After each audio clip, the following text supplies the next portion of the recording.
সরস্বতী মহিমা তব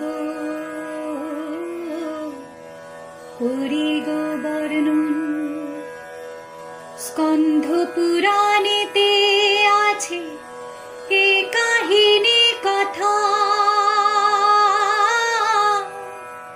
করি বর্ণন তার আমি ঠিক যথা।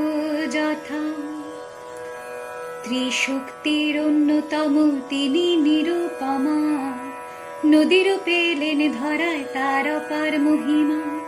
পুরাকালের কথা শোনায় শোনো জনে জনে, একবার ভার্গব হে হায়ারা মেতে ওঠে রণে। ভয়াবহ সে যুদ্ধে জন্মে এক অগ্নি, সর্বগ্রাসী সর্বনাশী নাম ভাদবাগ্নি।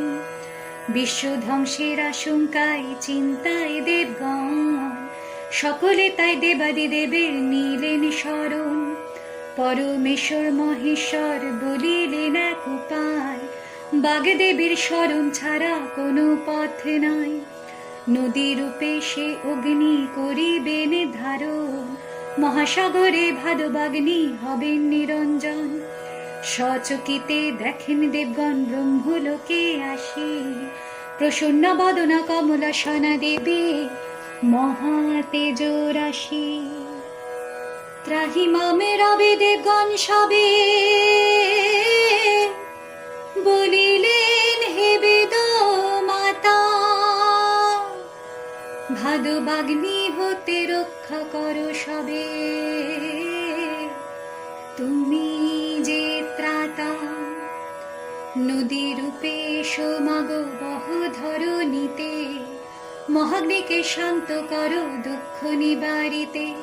সমূহ বিপদে উদ্বিগ্না দেবী ব্রহ্মলোক ছাড়িলেন, ঋষি উত্তরঙ্কাশ্রমে মর্তে আসিলেন।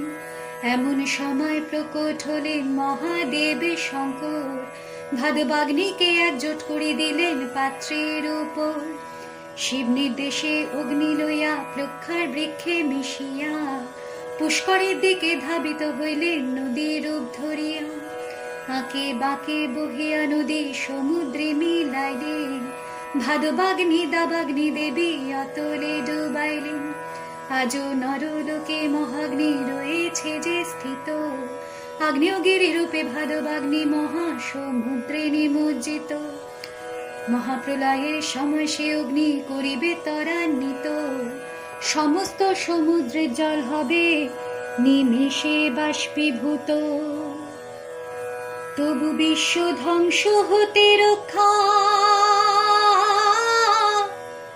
করেছিলেন বিনা পানি, আপনি স্বরূপে আপনি ধন্যা,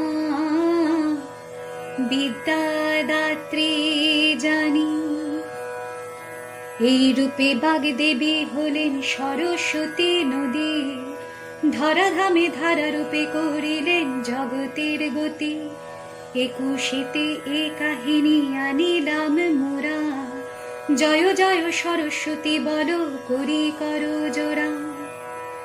জয় জয় দেবী চরাচর সারে, কুচ